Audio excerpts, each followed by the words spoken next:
I got hands on a new ant colony, and I am about to move them into their new nest. It's a Formica fusca, which is the fastest ant in Europe. I put the tubes in which I carried them home into the arena and opened them up, so they can start to explore their new home. I managed to get them from the arena to the tubing, where they regrouped and decided to have their first nest.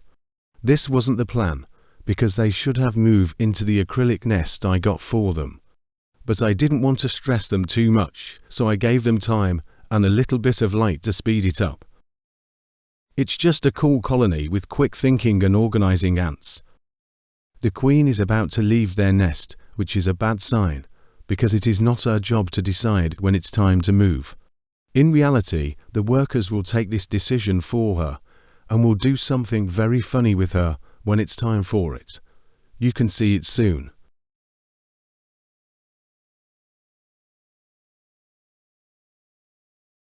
So she went out of the tubing and was standing confused in the mini arena.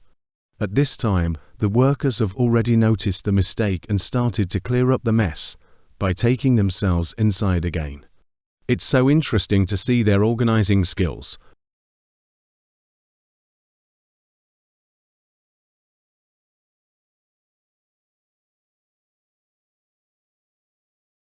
Quickly an ant emerged from the tubing, approaching the queen. The ant grabbed her by her head and pulled her back in again, so that she isn't in this unprotected situation anymore. They still needed some time to move. Some ants were already exploring the new nest, so I was sure they will move later that day. I went for a walk, and right when I came back they started to move. They pulled the queen out once again. That's when I got the camera ready. Now she's standing around and waiting for her workers to tell her what to do. She would be really lost without her daughters. The others were already moving the other stuff. One ant is always with her to protect her from possible dangers. A moving colony is in its most vulnerable phase. Finally, one worker is coming, noticing her, and straight up pull her where she belongs.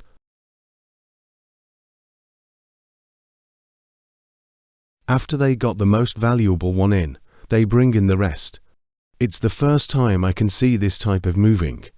They drag their living mates, their brood, and even their dead mates inside. It seems like only a few decide to go, and the rest just waits to get picked up. Awesome.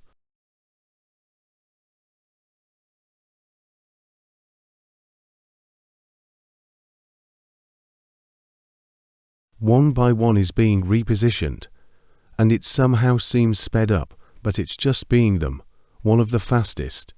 In the wild, this colony would at some point being attacked by another Formica queen ant. The invasive one would kill an ant and take their pheromone, so she would be recognized as a part of their colony. When the ants can't identify her as a threat, she will go inside the nest, kill the Formica fusca queen, and take over the existing colony as her own. That's why the shown species is also called the slavery ant. They will at some point get mixed up with the other ants, so in reality, they will be living to completely different looking ants working for the same goal, to keep their colony alive. So let's take a look where they are now. They decided to move into the middle chamber. We can even see the queen getting fed by one of her workers. The dead one are put in a separate chamber. It could get a problem to keep them inside, but the following days, they move them into the arena. Good girls. Here is some footage of them finally being able to settle down and get to rest. It was a stressy day for them. I'm very excited to have them in my collection and curious how they will develop in the future. It's also the first European ant that I keep. They have some extras when taking care of them. For example, a very long and strict hibernation, where they will get completely inactive for about 6 months. In this time, they also need to be kept at temperatures at around 6 degrees Celsius or 40 degrees Fahrenheit, which is really cold. They even could take some frost without dying. Thank you for watching, and see you in the next one.